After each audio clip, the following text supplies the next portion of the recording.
Welcome back to the Pixelists Podcast, my friends, the podcast about all the nerdy things we love and enjoy. As always, we're your hosts. That's Blake. I'm Will, and today we're here to talk a little Critical Role Campaign 3. But before we dive into that, we got to do our usual announcements and coffee randomness. So, how are you doing today, my friend? Doing okay. I'm doing okay. I feel like anytime we record on Wednesdays, which is most days now, Yeah. I want you guys to know I'm okay. I just feel like it's always a Wednesday and I'm always just like, but then I had this moment of self-awareness as you were introducing the episode that I was like, I think they only ever hear me say, yeah, Wednesday, so anywho. It's not, I used to really like Wednesdays. I think back when I was in school, because the hump day, you're about halfway through, but now they are just pretty meh in general. Plus today's a little bit of a stormy vibe. Yeah. Which, I love storms, but it's just kind of a meh type of day. I'm with you. But I also accidentally had too much coffee today. And accidentally because I'll try to keep this short-winded, but we recently Ashley got her a little Nespresso machine from her mom because she never used it. Yes. And I'm not familiar with the economy over there. Yeah. So I tried to make a coffee with it, but it was just an espresso shot. Yeah. Yeah. And I was like, oh, I don't want just this. So then I made an additional coffee, but I still drank the espresso shot too. So yeah. Now I'm kind of wired, but I don't even know where that story came from. But that does make more sense to me though, because originally when you said you had too much, I thought maybe you had a cup and then forgot and then had another cup. It's kind of like, when you wash your hair in the shower and then you shower thoughts hard for like 6 or 7 minutes. Yeah. And then you're like, you fall back into shower routine and you're like, did I wash my hair? So I thought maybe that's something that was going on, but the espresso story makes a lot more sense. Yeah. That's how they get you. That's how they get you. Yep. Big coffee. That's right. There. That's right. Are you, I think we've talked about this before. Are you at the point in your coffee love of being able to tell, like, do you have your brands that you really like, or not really? You get Aldi, or is it Aldi? I've just been getting like Walmart Great Value. So definitely not sophisticated. That's a real shame. Yeah. Y'all, we got to help Will with his coffee. I know. Bro, if there was any coffee that made me question, and this is heresy in Walmart world, but if there was any coffee that made me question my sanity and wanting to end it all, it would be having to do the Walmart Great Value coffee for the brief period that we didn't have the coffee we liked. That's fair. I mean, it's really just a budgetary thing more. Like I'm living in ignorance, like I'm sure if I like actually went out there and bought some nice coffee, I like wouldn't be able to go back. Yeah. So I'm kind of you definitely get like really obnoxious about it, where it's like, people are like dying of starvation in the world, and you're like taking a sip of your Walmart coffee, and you're like, this is, everything sucks. Yeah. And it's like, no, everything's okay. It's just not as, but you can tell the difference though with really good coffee, by the way. Yeah. I mean, even just from the Nespresso, which is still just like a mass produced, it's definitely better than like the Keurig stuff I'm used to. Oh yeah. Yeah. But I'm going to gift you some good coffee. I know. I'll level up one of these days. Once I break through this crippling financial burden. So if only we had some Bitcoin, bro. I know, dude. See it hit like 90K or something recently. I mentioned this to Will in the group chat, but I did own Bitcoin. I own 10 Bitcoin. I don't think I knew that until you said it the other day. Yeah, I had 10 Bitcoin and I sold it. I traded it for a Diablo 3 beta key. But then you didn't even get the key? Right. Yes. He scammed me. Which back then, Bitcoin was like $10 each. So it was like $100 that I was out.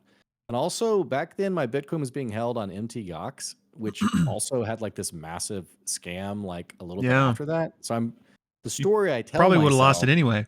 Exactly. I tell myself I would have lost it regardless. So see, I didn't remember that, but I remembered, and I'm sure you remember this too, in college, you and I went and met up with a guy at Mr. Burger. Yeah. Was he buying it from you? He was buying, my video card. Yeah. And because he was mining Bitcoin. Yes. And like, bro, why didn't we that day just go home and be like, what was that guy doing? Let's check it out. We would be billionaires right now. Let's talk about my brother, my older brother, who a couple years before that decided he only wanted to be paid in Bitcoin. Like, it seems like it would have been a good moment to clue in and be like, hang on a second. So, but hey, this is the journey of investing. The thing I will say, this is my personal take. And you know what? Here's the deal. I'm eternally broke. So what do I know about any of this stuff? But to be like most people, I'll go ahead and give you guys, listeners, some advice and something I'm not qualified to talk about. If I'm seeing posts on social media on people being like, I'm jumping in, my next paycheck, I'm jumping in. You can already know it's too late. Now it doesn't mean eventually you shouldn't buy in, but there's this like weird thing that happens where things hit an all-time high and people are like, how high can it go? Yeah. And I feel like most people tell the story like 6 months later of like, yeah, so I bought in at exactly the peak of this investment. So, the best time to buy is when no one's thinking about it. That's right. Whenever I sold my house, I thought about taking some of the money and putting it into Bitcoin, which was around like $30,000. Yeah. But back to my comment on not being a very savvy investor, I didn't. So there you go. Hindsight's 2020, man. Yeah. We're gonna get on the next big thing. Yeah. Whatever that is. Sure. We will be there. Yeah. So well, I know we're kind of shorter on time today, so I'll quit distracting us. But just the usual announcements. Other than that, we got our Critical Role watch party this Thursday night, so come join us in the Discord for that. We got our Worlds Beyond Number, episode 37, I think. Discussion coming probably Monday, next Monday. And then anything else? Stream Friday. And then I still want to have the D&D breakdown. I like the idea of doing this with some continuous content around this, but it's just been a crazy week. So that'll pop up at some point. Not like The Witcher. It's going to happen. That's right. Season 2 coming soon. Yeah. But yeah, so just all the normal stuff. Y'all join the Discord if you haven't already. But without further ado, let's actually get into what we're here today to talk about. And that is Critical Role Campaign 3, Episode 113. But as you guys know, before we dive into our discussion, we like to do our recap. We post that out separately. So for those of you just watching the recap, if you want to hear our full thoughts, we will we'll put a link down below to that video. So be sure to check it out. But episode 113, titled Assault on the MALLEUS Key. We are with Vox Machina in this episode, and we pick up with them having just recruited Scanlan at the end of the previous episode, if you recall. He is running around with his group called the Silver Saddles, which is Dr. Dranzel and a few other mishmash people. And we pick up with Scanlan basically telling them goodbye because he's going to go with Vox Machina now. And all of them then travel back to Vasselheim via Keyleth. So I think it's nighttime. Time is kind of a weird soup and with all of this worldwide travel, but I believe it's nighttime. And so they basically all head to their chambers to rest up. A couple quick things happen though. Grog is going to make some horseshoes for Scanlan, which he will later give him. Keyleth goes to speak to Vex and Percy in their room, where she basically just wants to make sure that they're okay with coming on this trip since they have kids, and that, if they want to stay behind, like, that's okay type of thing. And both of them are like, we all have responsibilities and we understand the risk. Like, no, we're going on this with you guys and we're going to help.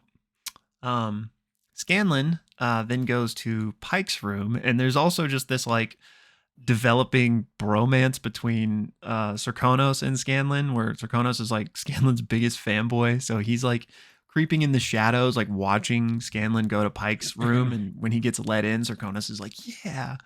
But so he goes in there, and Grog is also in Pike's room, but he's asleep. And Scanlan basically just apologizes to Pike for not being more in contact and not reaching out.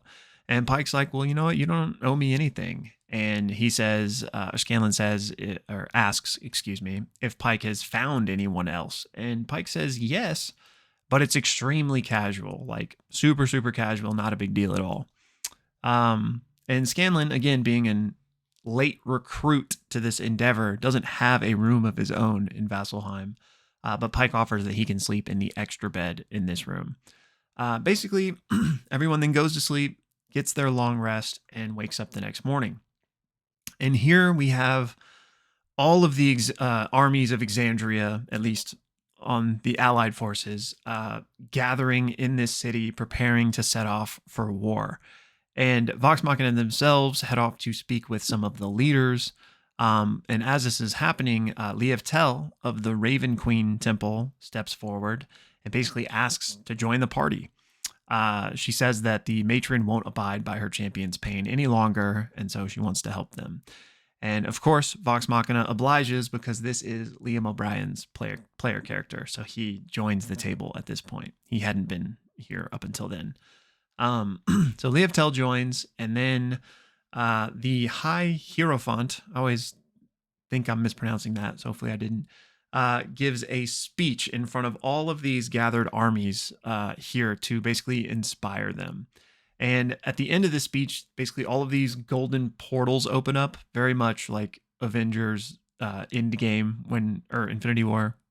Maybe it's Endgame, where everybody shows up at the end. So all these portals open up and these Celestials walk through in order to lend their aid in this battle. And after that, Keyleth steps up in front of everybody to give a speech. And via the Inspiring Leader feature, she is able to give everyone 20 temporary hit points. Like not only Vox Machina, but presumably like hundreds and hundreds of soldiers due to just like this cool moment. So after the speeches, the armies begin marching to battle. And all of these, well, actually not yet. I'm jumping ahead of myself. So after the speeches, they then Vox Machina reconvenes with Allura, who basically reminds them of the plan. They're going to be aboard Xandis' ship and get dropped off right in the middle of the chaos at the MALLEUS Key. And we find out Serkonos is also kind of crushing on Liev Tel around about this point, and he and Scanlan kind of devise a plan to make him look good. And Scanlan says, you need to compliment her. Vex does double check with Trinket to see if he wants to come with them on this dangerous journey, and of course he does, to help with Vax. So Vex puts him in the necklace. We then have two figures approach Vox Machina, Seth, who is secretly Essek, and then another figure who is actually Essek's brother, Varen Thalis. And Seth asks Keyleth if she's heard from the Mighty Nine, if they've made it to the moon. And she says, yes, they have made it, but I haven't heard from them since. They haven't checked in. Then Essek's brother, Varen, says that, hey, I'm going to be on one of these other ships. Just want to introduce myself to you guys so that you knew I was on your side, and it's a complete honor to fight alongside you. And he actually asks for Keyleth's autograph on an Ashari poetry book. Allura then comes back up and is like, hey, everything's in position. It's time to go. And so she leads them to Xandis' skyship. And the last little thing that happens here is Liev Tel casts Power Word Fortitude on Keyleth and Vex, giving them each a ton of extra HP. And then the very same spell on herself, gaining 140 temporary HP. Serkonos gives Liev Tel a good berry in order to flirt, I guess. So the party then meets Xandis, and he says it's going to be a short and bumpy ride, and then hundreds of portals open up as all of the infantry forces start stepping through them, but also the skyships start going through them, and everyone is teleported to the Hellcatch Valley, and it's just immediate chaos as this war is already happening down below. They're getting shot at from like arcane cannons on the ground, and so the ship is just immediately like making wild turns as Xandis tries to avoid them, and Keyleth and Scanlan almost go flying from like dexterity saves, but other members of Vox Machina are able to save them. It's at this point that we have three huge flying creatures that Vox Machina has never seen before, and I don't think we ever get clarification on like what exactly they were. Maybe we did. You guys can correct me if I'm wrong. But these things attack the ship. Some of them try to pick up members of Vox Machina. Scanlan actually does get picked up, but Percy is able to quickly use a disarming shot to make the creature drop Scanlan before things get too bad. And combat is pretty quick, where Vox Machina is able to handle these things with the help of a silver dragon that comes by and makes short work of a couple of them as well. So they handle that, and then the next thing they know is one of the allied skyships next to them, the one that actually has Varen Thalos on it, is plummeting from the sky because they got hit in one of their broomstone areas. So there's this whole sequence where Xandus and Vox Machina like swerve over as close as they can to that ship and rescue everyone off of it before it ultimately crashes into the ground. They successfully do that. Then they've arrived at the drop-off point. So a bunch of the mages on the ship cast Featherfall on Vox Machina so that they all jump off down toward the MALLEUS Key. And except for Serkonos and Keyleth, instead use their air elemental forms, and Vex and Percy get on the broom instead. So everyone else skydiving, basically. And there's this really awesome moment where Robbie drops his air elemental form and just starts like rocketing in his normal form toward the ground, not featherfalled, and right at the end throws his spear, like impales one of the guards, and then teleports to his spear as like one of his features. And it's just a really cool moment. Also, Grog and Pike are being like shot at by one of these arcane cannons as they're feather falling, and they actually get hit by one, which causes them to kind of veer off a little bit compared to everybody else. So everyone makes their way to the ground and decide they need to head over to where Pike and Grog landed, and that's where we go to break on the first half. So, second half opens up with this really awesome battle map that Matt has put out in front of the party. And he's also noted a few different distinct battle groups. These aren't like guards waiting for Vox Machina. Like there's already full-blown combat happening all around them. I mentioned the battle groups. He also points out some different allies, different people that are part of the Vasselheim allegiance, including a Judicator that's actually in combat with some of the Ruby Vanguard. And typically the way we handle combat is we just stick to the high notes, only because there's so many details that do happen. So doing that, we immediately get a cast of Reverse Gravity from Scanlan. Really fun to see a high-level spell. And he does that on an entire group of Ruby Vanguard soldiers, and all of them get thrown up into the air except for one spellcaster who manages to essentially hang on to like a tree root that keeps them grounded. We also have an attack from Percy against a nearby Reed Lauren, where he reveals that his walking stick actually doubles as a blade. He has some kind of enchantment on it where these sort of razor blades glow around it, and he can use it almost like a rapier. We see Grog attack that spellcaster who resisted the reverse gravity and actually gets caught in it himself, but grabs onto the same root so that he doesn't flap into the air, and then begins to attack the spellcaster. We get a cool, flavorful death scene from Liev TL casting Toll the Dead on one of the soldiers, and Matt describes their eyes just exploding. It's just crazy. It's crazy combat. I think also there was a mention of like one of these big dispelling machines that was actually charging up during the combat. But things get even crazier when an entire troop of soldiers get swallowed up as the ground opens up and this huge Vidulch claws up out of the ground. It's very Starship Troopers-esque. Yes. Crawls out and annihilates this battalion. And then on the battle map, Matt actually has a second one crawl up. They're huge. They're massive beasts. Oh, and they also have a poison spray, which is devastating.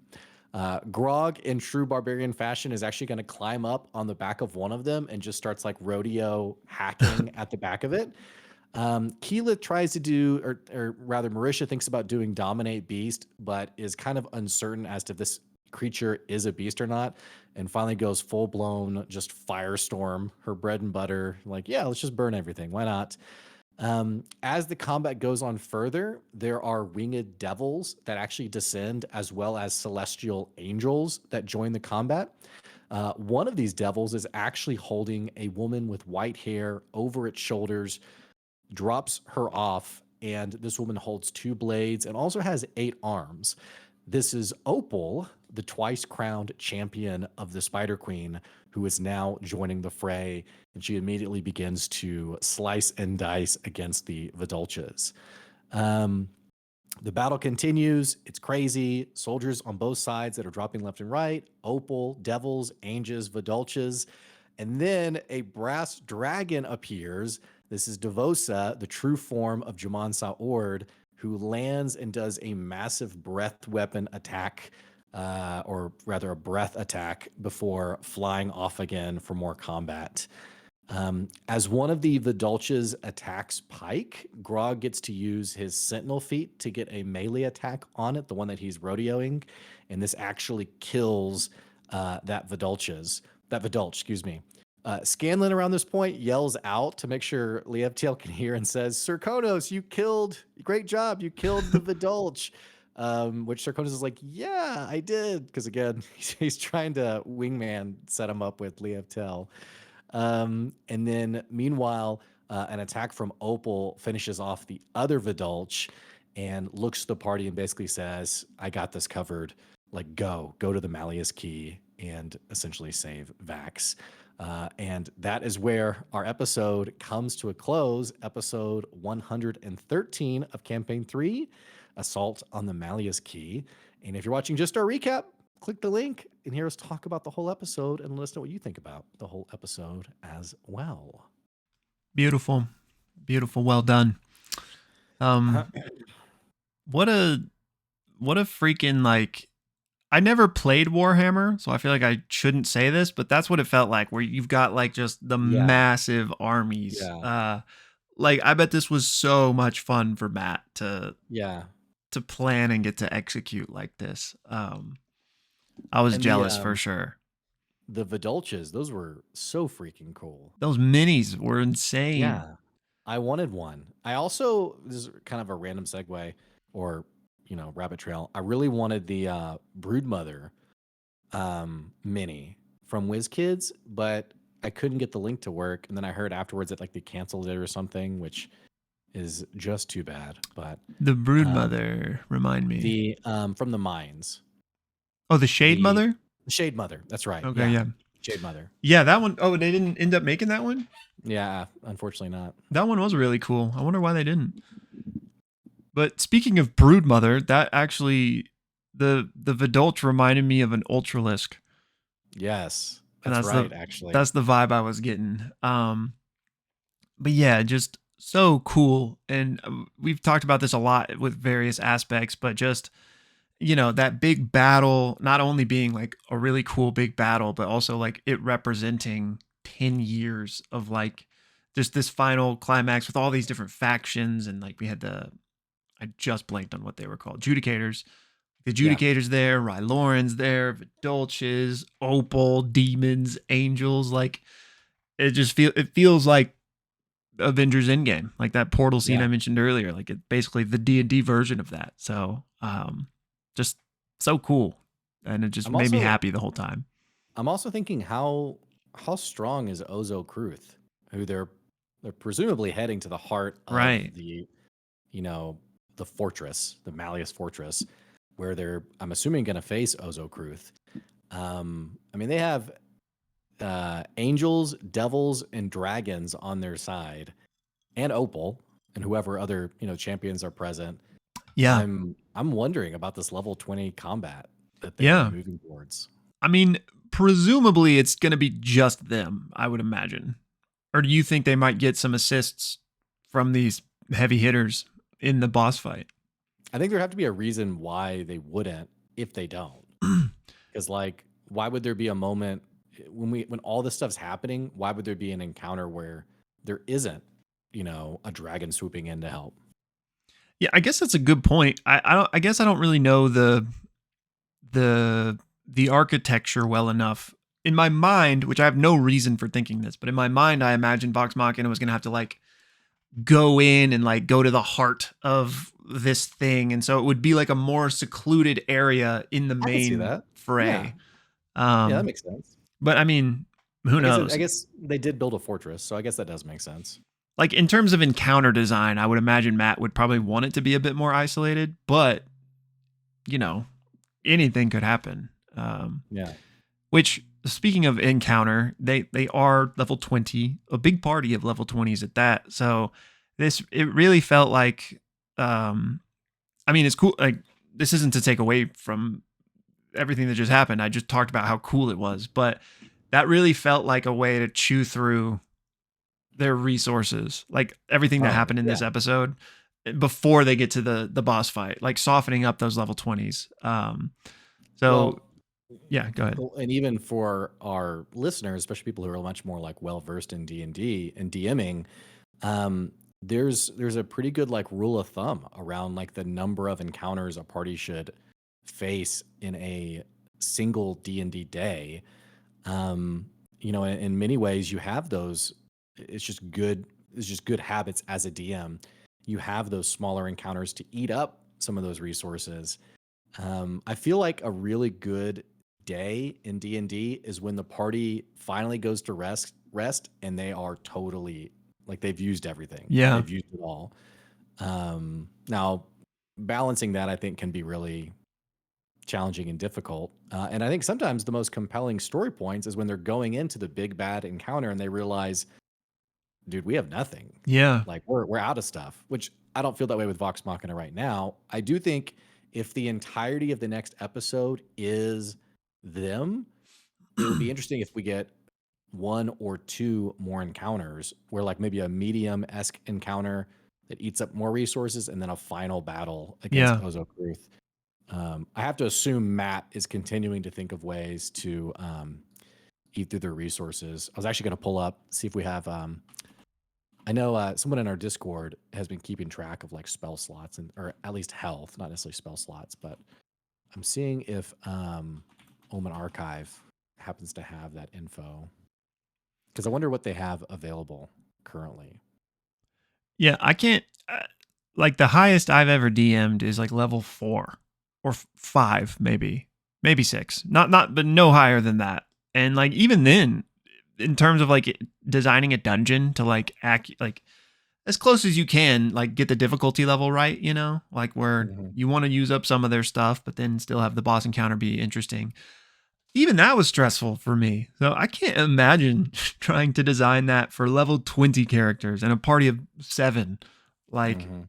that would just stress me out. Now, I know Matt is obviously far more equipped and experienced than me, but still, I wonder if it stressed him out at all, or if he's just, too used to it at this point. Yeah, well, and also thinking about all the things that are available to you as a level 20, not just like spell slots, but just like different um, natural abilities for your class, any Yeah. features you've added, any items that give you anything special.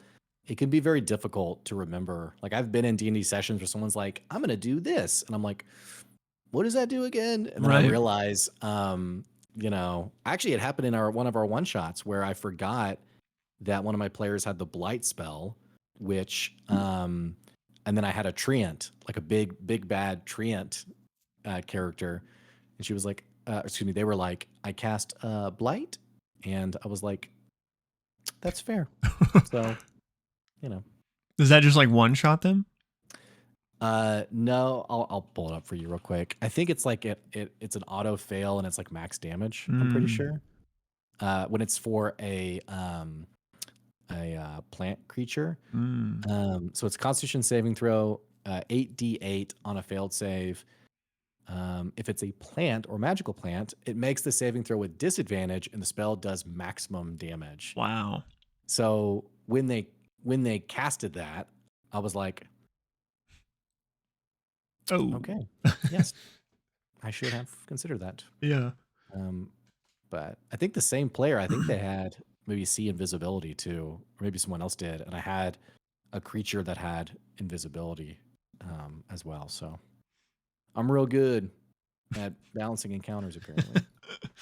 But that just speaks to the whole point, right? So I can only imagine, just I would be very stressed planning this. Hmm.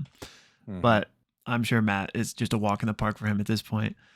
Um, but yeah, we talked a little bit about this in our last episode as far as how long we were going to spend with each party. So we've had 1.5 episodes so far, and I feel like we'll at least get one more.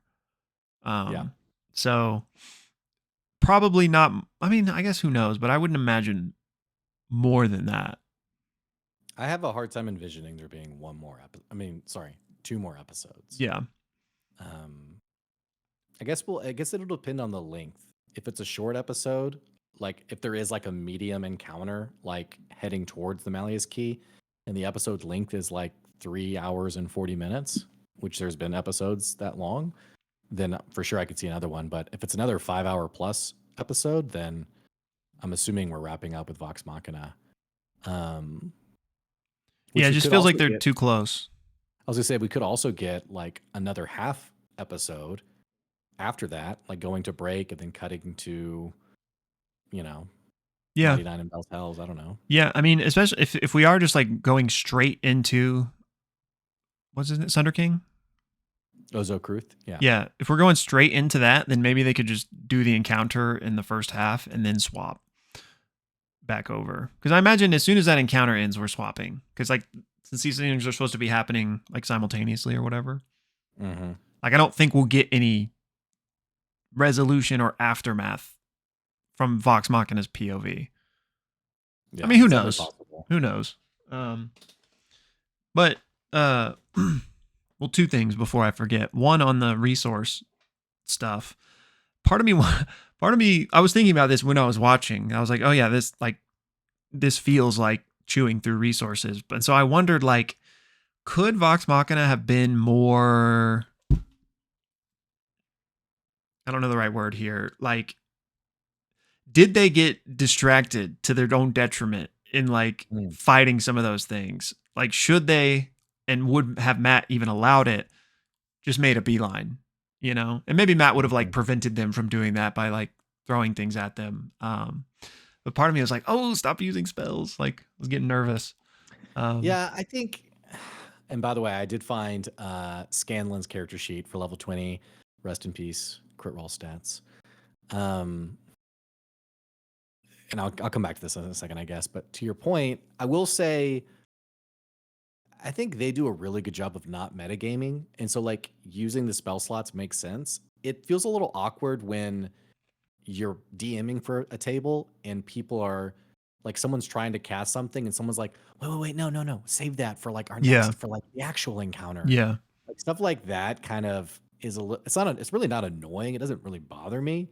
But it does break the immersion a bit. And Yeah. so I get it. I get why they're maybe not being now. They're not like we didn't see Scanlan cast 9th level wish on, you know, Right. I took care of the sorcerer, you know, and so notably Scanlan does have dominate monster, which perhaps that could work on one of the Vidulches if the Yeah. dominate beast does not. But I mean, looking at Scanlan alone though, he's got 1, 2, wait, hang on, those are cantrips. 1, 2, 3, here. 4, 3, 7, 10, 13, 16, 18, 20, 21. He's got 22 spell slots. Ridiculous. So even if he used, I haven't been keeping track, but let's say he's used 5 or 6 of them, that's still, it's a lot of spell They slots. still got a lot in the tank. Yeah. I think I got plenty in the tank still. Yeah. For sure. Which, speaking of Scanlan, and talked a little bit about this in our last episode, but it's just so cool to be back in the driver's seat. That's not appropriate since I'm the one saying it, but to be back in the driver's seat of Vox Machina, like it's just been so fun to get into those characters again, and specifically Scanlan because Sam is so good at for being somebody who like claims to know nothing about D&D, which I believe he's still so creative and cool with Scanlan. So I've loved seeing him pilot a bard and a level 20 bard at that. So I'm really excited to see like what kind of stuff he does in the actual boss encounter. But to take that even further, just all of them, it feels like they already did kind of seamlessly slip back in last episode, but now getting a full episode with them is just really cool to have that like old Vox Machina dynamic back because it's so much different from Bell's Hells, at least in my opinion. Like, and you know, again, being my first, it's just fun to be at that table again. So it is fun, enjoyed it. and it's even seeing seeing this is such like an uninteresting comment, but like seeing Taliesin playing Percy versus Ashton, it's jarring's not the right word, but it's like, oh, this is every time Taliesin talks, I expect Ashton, Yeah. but when it's Percy, I'm like, oh, this is different. This is cool. I like this, and I obviously love Ashton. Yeah. But yeah, it's fun seeing the different dynamics and the different relationships. So, and I assume it's great for you guys who started on campaign 1. Just getting the band back together. And then the last thing I'll say too is it's got to be fun for the players to have left those characters so many years ago and to be able to continue that. Yeah. I mean, even our campaigns, I think about what it would be like to play one of those characters again. So Yeah. And Robbie too, I feel like is fitting in like a glove. And I just love what he's done with Serkonos, who the leader of the Ashari, which was, I mean, yeah, he didn't really have too much established canon or anything, but I think Robbie took it in a really fun direction with like making him a yeah, himbo that is obsessed with Scanlan. yeah. And just, we say it all the time, but love Robbie, man. He better be here for campaign 4. I'm gonna lose it. But I wonder, sort of a aside, but I wonder if he will still play with Mighty Nine, because we know, at least in a few episodes ago, when Mighty Nine and Bell's Hells were together, Robbie was only playing Dorian. But I Right. wonder when we get to like the Mighty Nine exclusive episode, will he step into a character, or is he just not going to be at the table for those episodes? I feel like he said something about not playing, but even if he does, I'd be curious, like, what character would he play? Because there's no one. It would have to be like a native resident to Rudis, like Gaz Tomo. Right. So I guess that's a possibility. But I'm expecting him not to be at the table for that. Yeah, the only other thing I could see is if he doesn't play a Ruidian or whatever, would be like Essek, who could like teleport to Caleb or something like that. But otherwise, yeah, no one else is going to be able to get to where they are, presumably. Yeah. But anyway, just love Robbie, which goes without saying at this point. But a lot of fun to have. I bet he's having a blast too, just being amongst Vox Machina. I don't think he like watched campaign 1 or anything, but he obviously is familiar with it, having worked with them for so long and narrated some of the books and stuff. He might have. I don't know. I know when Brennan Lee Mulligan, either after Calamity or maybe leading up to Downfall, was talking about his history with Critical Role, and I didn't realize this, but Brennan mentioned that he had watched all of campaign 1, like back when it was on. So it's definitely possible, but either way, I think I agree with you. I think Robbie just does a great job. He's a great add-on to the table. So I definitely would love to see him for campaign 4. And he always romances Liam for some reason. I know. Regardless of character. Yeah. We'll see if that continues next campaign. So. Oh, and how about, I didn't mention this in the recap, but how about Travis rolling the death throw on the Chetney daily roll, but it didn't count because he's Grog. But like, what are the chances, man? I know. Insane. I'm just trying to imagine if that had happened. What would you do if it had been Chetney and it's like the final episodes? What would you do? Because like, I guess we don't really know what happens with that, but I guess they could presumably resurrect him, but maybe not. I don't know. Yeah, I don't know. But yeah, that was crazy. I've already seen it. It's one of those things where like it happens and you're like, I'm gonna clip it. But then like 4 hours later, it's like so many different content creators are sharing 50 it. people already did it. Yeah, so you're kind of just like, well, now it's not. No, I don't want to do it. But it has been fun seeing that clip pop up again and again. 100%. It's such a fun moment. I just can't believe it happened. I know. Was there so- anything new for the characters that, because like, for example, Percy's walking stick, I was like, it's hard for me to know like what's already something they had versus like new. something that, okay, yeah, that's what I gathered, because I think I heard Travis say like, oh, that's cool, you have like a, Yeah. But point being, it's interesting from my perspective of like trying to discern what's like classic Vox Machina, and then like Right. what are like the different little breadcrumbs that they've put in for the other cast members to discover. And Yeah. some of them are very overt, like Scanlan being a centaur. Yeah. So That's what I was gonna say. That's the only other big one that like I've noticed. Now, I don't remember if some spell choices were maybe ones they never cast in campaign one. Like I don't have that good of a memory. But other than stuff like that, Percy's gadgets and the centaur, the only things I can really think of so far. But y'all let me know in the comments if there's other big ones. Um but well, I was gonna say speaking of, but this is a complete sidestep of what we were talking about. Before I forgot, I wanted to mention Opal, which I thought Mm. we talked about maybe getting a glimpse of her. So I thought that was really cool. But like she's fully like transformed now. So I wonder like is there a happy ending for her or like I mean, we're in the world of D&D with high-level spellcasters. Like at the very least we got things like true polymorph that could maybe put her back to normal, but like I wonder if this is like a barring anything like that, is Opal eight-limbed now and with weird mandibles in her mouth, or is that like a temporary transformation? Like wonder what Yeah, what I happens for mean, her at the end of this. I think it'd be a real sin to not have some kind of closure around like saving Opal, so to speak, in the sense of like this being a key member of that group and just like the tragedy of her becoming the champion of the Spider Queen. I say that, but then again, also with oh man, I'm totally blanking on him. Calamity Xerxes. I Mm, mean, Xerxes didn't get a happy ending. Now, yeah, granted, that show canon, which we know is they've said it's a different. It is not canon. right. So we could still get like our Xerxes redeemable moment, I guess. But I would love to see a one shot at some point on like saving Opal. Yeah. I don't think we're getting anything in the short term, and unfortunately, I think you're right. I think that this is the new look. Yeah, and is she presumably not even really her, is it? I'm trying to remember. Like, isn't she like just a vessel at this point? Like, I don't know. I don't know about that. I don't know if she's like unknowing, other than just like fully committed.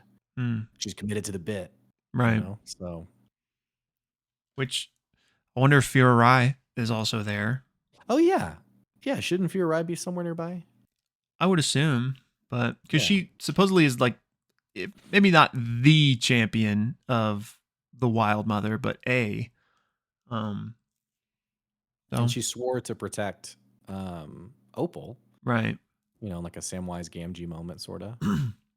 And actually, I saw this on Twitter, which I thought it was a cool idea, but it's one of those things that like could be a really cool Easter egg or could be completely nothing. But there was a moment. I don't know if it was. I think it was near the end of the episode actually.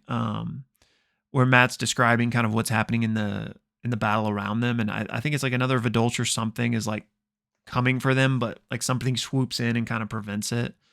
Um, which I think he described a manticore, Hmm. which some people have pointed out could be an Archon Easter egg because apparently Archon has like a manticore, which Archon is Joe Manganiello's character from campaign one, who is also a Oh, champion of a god. So it would feasibly make sense for him to be there. yeah.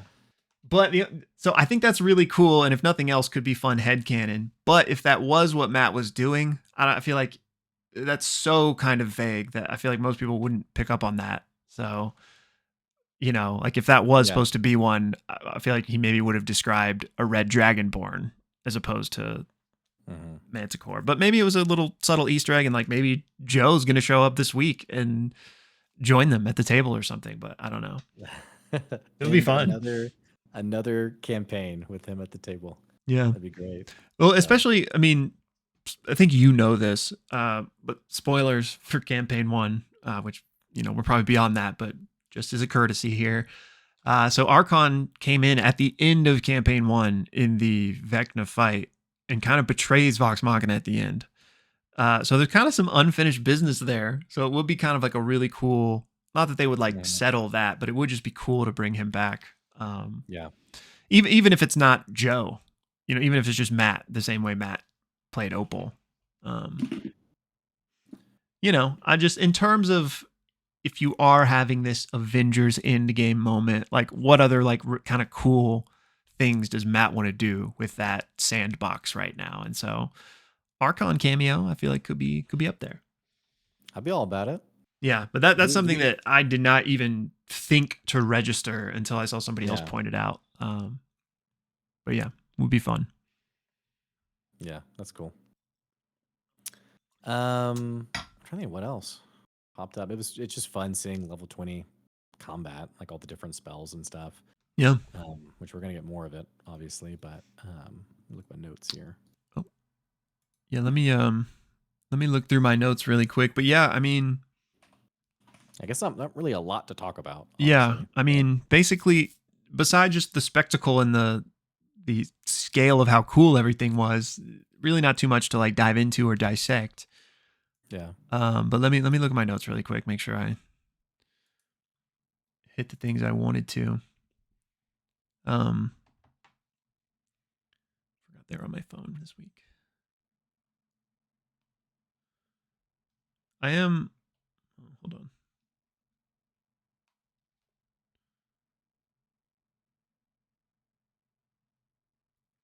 I don't think there's really any other subjects I wanted to specifically hit, but I am curious / wondering, will there be any deaths here?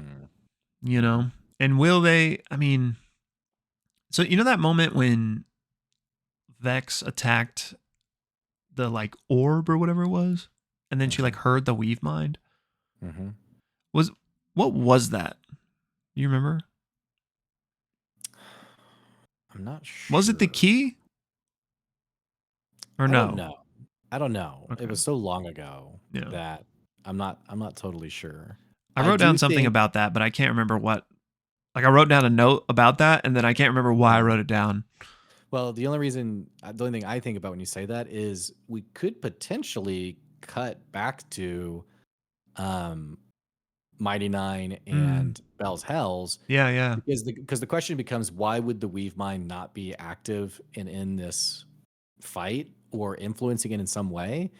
So I could possibly see us going back to Ruidus and cutting to the Mighty Nine, heading towards the Weave Mind, then maybe finishing Vox Machina, finishing Mighty Nine, and then finishing with Bell's Hells.